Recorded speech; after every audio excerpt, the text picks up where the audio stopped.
हमें साथ साथ क्रिकेट पे ही आज बात करने के लिए हामिद मीर साहब ने भी ज्वाइन किया है। दिल की भड़ास जो है ना वो सारों ने निकाल ली है, तो हमने कहा व्हाई नॉट जी, whoever wants to join us। तो आए मीर साहब आपसे ही बात की आगाज कर लेते हैं। क्या कहेंगे, मतलब हमने तो ये बात कर ली है कि even when this team was going into the world cup, Ireland से मैच, इंग्लैंड से मैच, तो हम बिल्कुल यही परफॉर्म कर रहे थे और हमने बिल्कुल उसी तरह ही परफॉर्म किया। Nothing really upsetting for us, हमें तो एक्सपेक्ट भी नहीं खास करना चाहिए था। देखें हुमा, मैं बिल्कुल कोई दिल की भड़ास नहीं निकालूंगा और ना ही मैं भड़ास निकालता हूँ। हम जर्नलिस्ट हैं और फैक्ट्स पे बात करेंगे। देखें, सीधी सी बात है कि ये जो कल मैच था, इस मैच के बारे में मैं परसों सिकंदर बख्श साहब जो है उनका तबसरा सुन रहा था, और आप उनकी जो गुफ्तगू है उसको दोबारा गौर से सुने तो सिकंदर बख्श साहब को मुझे बहुत ज़्यादा ऑप्टिमिस्टिक नहीं लग रहे थे पाकिस्तानी टीम की परफॉर्मेंस के बारे में जी। और उसके बाद जो कल मैच हुआ है, इस मैच में आप ये देखें कि कुछ प्लेयर्स ऐसे हैं जिनको टीम में देख के बड़ी हैरानगी हो रही थी, क्योंकि हम सिर्फ क्रिकेट के फैन नहीं हैं, क्रिकेट को सिर्फ ऑब्जर्व नहीं करते, बल्कि ये जो क्रिकेटर कल इस टीम में मौजूद थे, खेल रहे थे, इनके साथ मेरा इंटरेक्शन भी रहता है, बहुत से उनके साथ रेगुलरली रहता है, ग्राउंड में भी रहता है, ग्राउंड के बाहर भी रहता है। देखिए, मुझे इस कल वाली टीम में आजम खान साहब जो हैं उनको देख के बड़ी हैरानी हुई कि जब रिजवान जो है वो बतौर विकेट कीपर टीम में मौजूद है तो इसका क्या काम है। अगर तो इसकी परफॉर्मेंस बहुत आउट क्लास होती तो फिर ठीक था। दूसरी बात, मोहम्मद आमिर साहब जो है, एक तो अब उनकी उम्र ऐसी नहीं है, दूसरी बात यह है कि उनका एक बैकग्राउंड है, और फिर कल जिस तरीके से उन्होंने बॉलिंग की है, वाइट बॉल पे वाइट बॉल, फिर जब सुपर ओवर तक बात पहुंच गई, यानी कि ये तो एक बहुत ही शर्म की बात थी कि अमेरिका जैसी एक नो आमूज टीम जो है वो घसीट कर पाकिस्तानी टीम को कान से घसीट कर वो सुपर ओवर तक ले गई।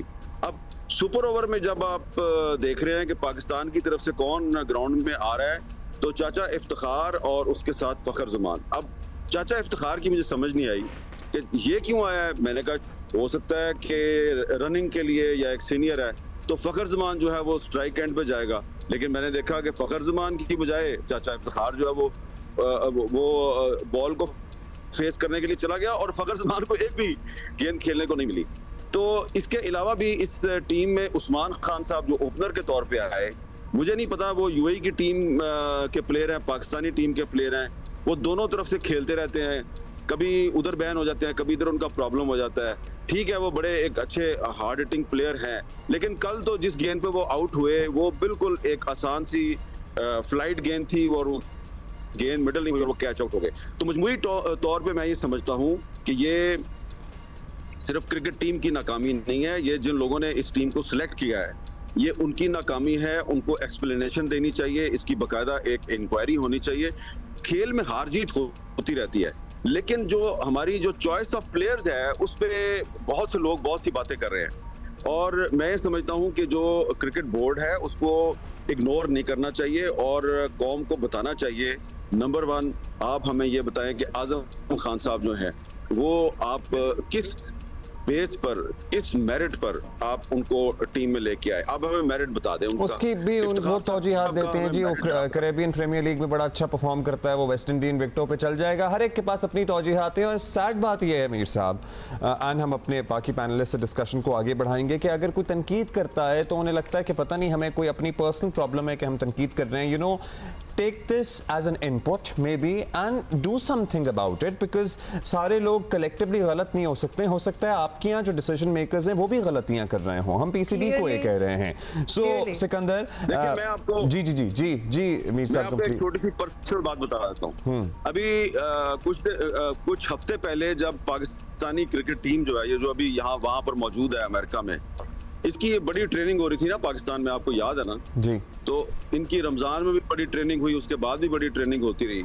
तो एक दिन ये ट्रेनिंग करने के बाद रात को मैंने देखा, रात को कोई अराउंड 7:30 8 o'clock कि मोहम्मद आमिर और हारिस रऊफ जो हैं ये इस्लामाबाद क्लब के नेट्स में आके बॉलिंग कर रहे हैं, क्योंकि वहाँ पे लाइट्स लगी होती है, तो ये वहाँ पे आके बॉलिंग कर रहे थे। तो मैं भी वीकेंड पे वहाँ पे चला जाता हूँ कोई रनिंग वनिंग के लिए, तो मैंने हारिस रऊफ को पूछा तुम यहाँ क्या क्या क्या कर रहे हो? उसने कहा जी भाईजान 10-12 दिन हो गए हैं, गेंद को हाथ नहीं लगाया, बस हमें वो फिजिकल ट्रेनिंग ही कराई जा रहे हैं। और मोहम्मद आमिर साहब जो हैं ये डेस्परेट थे को बॉल को हाथ लगाने के लिए और बॉल करने के लिए। तो ये वहां पर जो आम से क्लब के बच्चे नहीं थे जो वहां पे बैटिंग कर रहे थे, तो इन्होंने उनको बॉलिंग करवाई कि जी हमने हाथ खोलना, हमें 10-12 दिन हो गए हैं कि हमने बॉलिंग ही नहीं कराई। यानी आप सोचें कि हारिस रऊफ और मोहम्मद आमिर जो है वो जो फिजिकल ट्रेनिंग कर रहे थे, तो इनको क्रिकेट की ट्रेनिंग नहीं दी जा रही थी, पता नहीं कौन सी फिजिकल ट्रेनिंग इनको दी जा रही थी। तो इनका ये तो हाल था, तो ये अमेरिका में जाकर क्या परफॉर्म करेंगे? चलिए वो भी जरूरी थी और उसके बाद तो कई मैचेस भी मिले ट्रेनिंग के लिए, मतलब प्रैक्टिस भी होनी चाहिए थी अपेरेंटली। आ गई कि जब they were not performing well for the past कुछ टूर्नामेंट्स, तो हमें नजर आ ही रहा था कि वो किस तरफ जा रहे हैं।